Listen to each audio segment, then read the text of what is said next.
జగిత్యాల మాజీ ఎమ్మెల్యే జీవన్ రెడ్డి కాంగ్రెస్ పార్టీని వేయడం తొందరపాటు చర్య అని మాజీ మంత్రి దానం నాగేంద్ర అన్నారు. ముఖ్యమంత్రి రేవంత్ రెడ్డి పార్టీ వీడుకుంటే చివరి వరకు ప్రయత్నం చేస్తారన్నారు.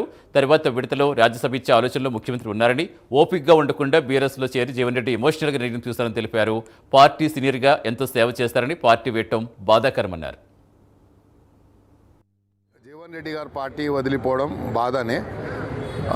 చాలా కాలం నుండి సేవలు చేసినటువంటి వ్యక్తి కాబట్టి అది కొంచెం బాధాకరమే. అయినా ముఖ్యమంత్రి గారు ఒక సందర్భంలో మేము కూర్చున్నప్పుడు ఆయన చాలా రకాలుగా ప్రయత్నం చేసి కన్విన్స్ చేయాలని ప్రయత్నం చేసిండు. ముఖ్యమంత్రి గారు ఒక మాట కూడా చెప్పాడు, మేము చాలా ఇంపార్టెంట్ లీడర్స్ అందరం కూర్చుంటే ముఖ్యమంత్రి గారితో నేను రాజ్యసభ ఇప్పియాలని నెక్స్ట్ దాంట్లో అని నేను ఆలోచించాను. తొందరపడ్డాడైనా నేను ట్రై చేశాను. అందరినీ శ్రీధర్ బాబు గారిని పంపించాను, పిసిసి ప్రెసిడెంట్ పంపించాను, చాలామందిని పంపించాను. ఆయన తొందరపాటు చర్య చేస్తున్నాడు.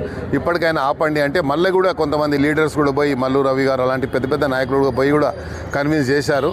కానీ పొలిటికల్గా కొన్ని ఎమోషనల్ డిస్టెన్స్ చేసినప్పుడు అది సొసైటికల్ అటెంప్ట్ అయితే తప్ప ఇది కాదు. ఏదైనప్పటికీ